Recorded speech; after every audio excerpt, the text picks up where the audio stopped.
Share बाजार वैसे तो गणित और संख्याओं का खेल है। बात चाहे फंडामेंटल एनालिसिस की हो या फिर टेक्निकल एनालिसिस की हो। जब शेयर बाजार में प्रॉफिट आ जाता है तभी हम कहते हैं कोई पर्सन, कोई जातक शेयर बाजार में सफल है।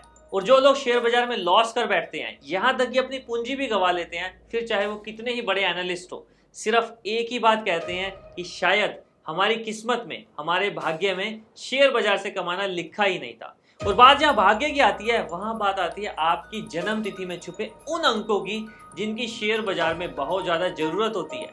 आपकी हॉरोस्कोप में उन ग्रहों की, उन प्लैनेट की जो आपके शेयर मार्केट में सक्सेस के लिए जो भाव जरूरी होते हैं उनको एक्टिवेट करते हैं। तो ये जानना बहुत ही आसान है, बहुत ही सिंपल है कि आपकी जन्म तिथि में ऐसे कौन से रहस्य छुपे हैं जिनसे आप शेयर बाजार में अपार सफलता हासिल कर सकते हैं।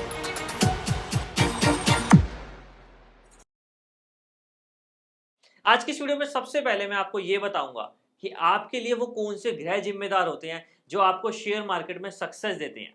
सबसे पहले बात आती है राहु की। देखिए, राहु वैसे तो एक मैलेफिक प्लेनेट है।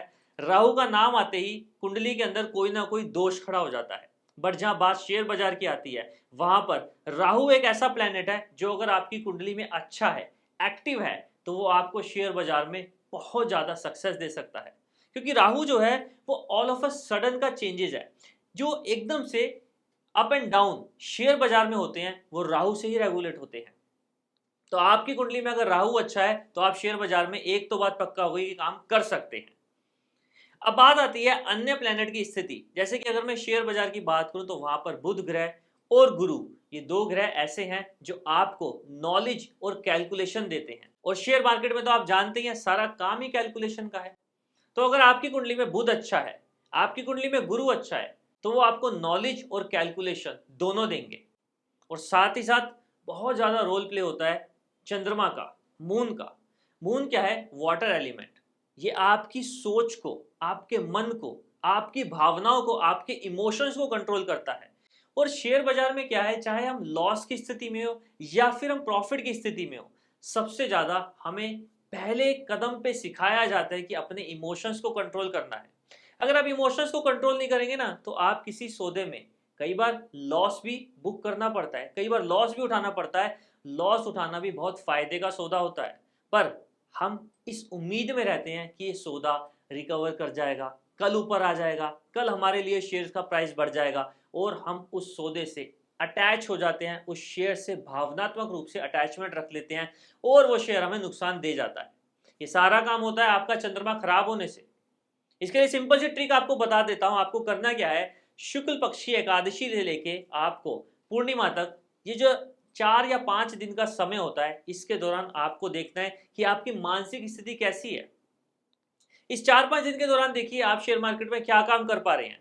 अगर आप इमोशनली अपने आप को कंट्रोल कर पा रहे हैं तो यानी कि आपकी कुंडली में चंद्रमा अच्छा है। बट इन 4 से 5 दिनों के दौरान आप में अग्रेशन, एक्साइटमेंट, जो भी आपकी विल पावर है, वो आप बहुत एक्सेस तरीके से यूज कर रही हैं। आप में डिप्रेशन की स्थिति बन रही है या फिर आप बहुत ज्यादा एक्साइटमेंट की स्थिति बना रहे हैं, तो यानी कि आपका चंद्रमा आपके कंट्रोल में नहीं है, आपका मन, आपकी भावनाएं आपके कंट्रोल में नहीं है। ऐसे में आपको करना क्या है, आपको सिंपली अपनी हॉरोस्कोप के अंदर चंद्रमा की स्थिति देखनी है, या फिर अगर आपको एस्ट्रोलॉजिकल नॉलेज नहीं है तो आप किसी भी एस्ट्रोलॉजर से इस बारे में डिस्कस कर सकते हैं। तो ये कुछ मैंने प्लैनेट्स बताए हैं जो डायरेक्ट एंड इनडायरेक्ट दोनों तरीके से यह बताते हैं कि आपको शेयर बाजार में काम करना चाहिए या नहीं करना चाहिए। अन्य ग्रह जैसे कि सूर्य हो गया, मंगल हो गया, शुक्र हो गया, शनि हो गया, ये इनडायरेक्ट प्रभाव डालते हैं। जैसे कि अगर आपका सूर्य अच्छा है तो आप पीएसयू सेक्टर में काम कर सकते हैं, आप ग्रोसरी के शेयर में काम कर सकते हैं, आप जो अनाज होता है उनके शेयर में काम कर सकते हैं, गवर्नमेंट सेक्टर के शेयर जो है, एफएमसीजी के शेयर्स हैं, मेडिकल फार्मा के शेयर्स हैं, आपको इन शेयर्स में काम करना चाहिए। यही अगर आपका मंगल अच्छा है तो आप रेस्टोरेंट फील्ड में या फिर होटल इंडस्ट्री के शेयर्स लीजिए, या फिर आप माइनिंग, एनर्जी सेक्टर के शेयर लीजिए। शुक्र अच्छा है तो आपको मीडिया सेक्टर के शेयर लेने चाहिए, एंटरटेनमेंट जोन के शेयर लेने चाहिए। यही अगर शनि अच्छा है तो आपको इंडस्ट्रीज या फिर ऑयल सेक्टर के, या फिर जो भी कंपनीज रियल एस्टेट के काम में है, जैसे डीएलएफ हो गई, आप इंडिया बुल्स हो गए, इनके शेयर्स में काम कर सकते हैं। अब ये डिपेंड करता है कि आपकी हॉरोस्कोप में कौन सा प्लैनेट एक्टिव है और कौन से प्लैनेट की दशा चल रही है या फिर कौन से प्लैनेट का अच्छा टाइम आपकी हॉरोस्कोप में चल रहा है, उसी के अनुसार डिसीजन लीजिए और आप देखेंगे कि आप शेयर बाजार में अच्छा काम कर रहे हैं। बात अगर शेयर बाजार की आती है तो सबसे पहले नाम आता है वॉरेन बफे का, नाम आता है राकेश झुनझुनवाला का। दोनों की आप कुंडली देखिए, बहुत सिमिलरिटीज है। दोनों की कुंडली 6 नंबर से स्टार्ट है, लग्न उनका वर्गो है। अगर मैं राकेश झुनझुनवाला जी की बात करूं तो उनकी जो कुंडली है वो तुला राशि की है। तुला राशि क्या है, आपको संतुलन प्रोवाइड करती है।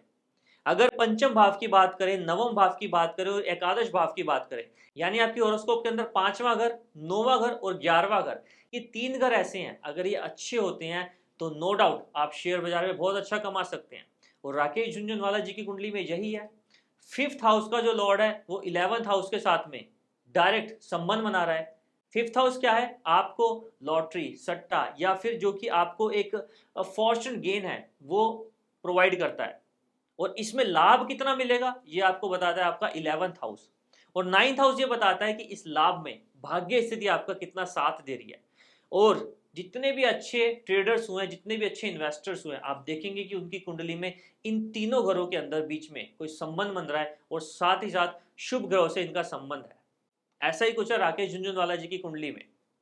और वॉरेन बफे की बात करूं, वॉरेन बफे में भी आप यही देखेंगे, सेम सिम्टम्स है। डेट ऑफ बर्थ की बात करें तो राकेश झुनझुनवाला की डेट ऑफ बर्थ किसी से नहीं छुपी है, 5 जुलाई 1960 का उनका बर्थ है। 5 अपने आप में शेयर बाजार का ही अंक है जो कि प्रोवाइड करता है संतुलन, प्रोवाइड करता है कैलकुलेशन, प्रोवाइड करता है आपको नॉलेज। तो अगर आप देखेंगे अपनी जन्म तिथि को थोड़ा सा भी एनालिसिस करेंगे तो आप शेयर मार्केट में बहुत अच्छा कर सकते हैं। फिर ये कहने की जरूरत नहीं है कि शेयर मार्केट से आपकी किस्मत में प्रॉफिट है या नहीं है, क्योंकि किस्मत आपने पहले ही पढ़ ली है, आपने अपनी डेट ऑफ बर्थ पहले ही जान ली है। अगर नहीं है तो शेयर बाजार में काम मत कीजिए, इन्वेस्टमेंट कर लीजिए, लंबा दाव खेल लीजिए, साल 2 साल के लिए पैसा डाल दीजिए, उसके लिए कोई दिक्कत वाली बात नहीं है। शेयर बाजार अगर आपको नॉलेज नहीं है, आपकी किस्मत में शेयर बाजार के अंक नहीं है, फिर भी 3-4 साल में आपको प्रॉफिट दे ही जाएगा। बट बात जहां रेगुलर ट्रेडिंग की आती है, बात जहां जॉबिंग की आती है, जहां बात फ्यूचर या ऑप्शन ट्रेडिंग की आती है, वहां पर मेरी राय ये जरूर है कि आप अपनी डेट ऑफ बर्थ को एनालाइज जरूर कर ले।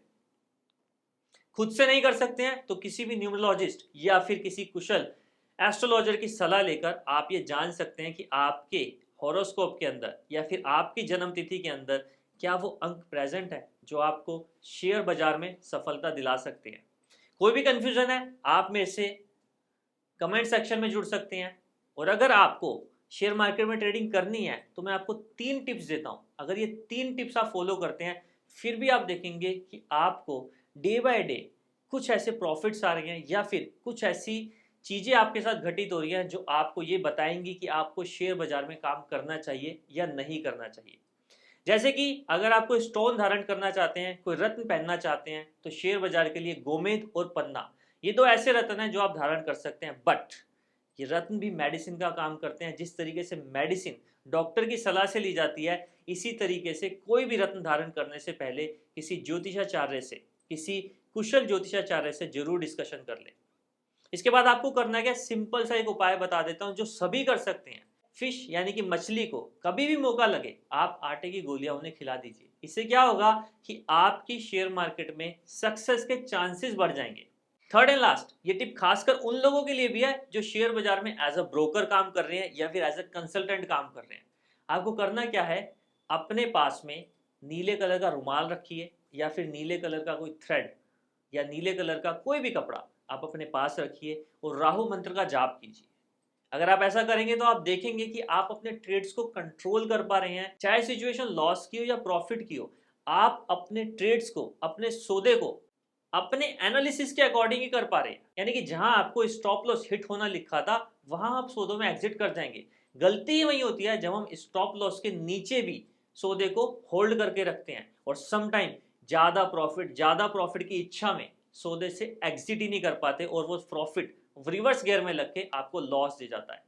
तो ये कुछ उपाय हैं, अगर आप इनसे करते हैं तो मैं ये तो नहीं गारंटी देता कि आप शेयर मार्केट में बहुत ही फॉर्चून खड़ा कर देंगे या बहुत ही आपको एक अनलिमिटेड प्रॉफिट आ जाएगा। बट ये जरूर है कि आप शेयर बाजार के अंदर एक रेगुलर वे में अच्छा काम जरूर कर पाएंगे। देखिए लालच की तो कोई सीमा नहीं होती है, बट अगर आप कैलकुलेटेड वे में शेयर बाजार में काम करेंगे, इसे सट्टा ना समझ के बिजनेस की तरीके से लेंगे, तो आप अपनी जन्मतिथि अनुसार शेयर बाजार में सफलता जरूर हासिल करेंगे। फिर भी कोई कंफ्यूजन है या आप सीखना चाहते हैं कि एस्ट्रोलॉजी किस तरीके से शेयर बाजार को मॉनिटर करती है, या आप अपनी जन्मतिथि का फायदा उठा के कैसे शेयर बाजार में बहुत अच्छा मुनाफा कमा सकते हैं, काम कर सकते हैं, तो आप मेरा कोर्स भी ज्वाइन कर सकते हैं, जिसकी डिटेल आपको नीचे स्क्रीन पे दिए गए व्हाट्सएप नंबर से मिल जाएगी। नमस्कार।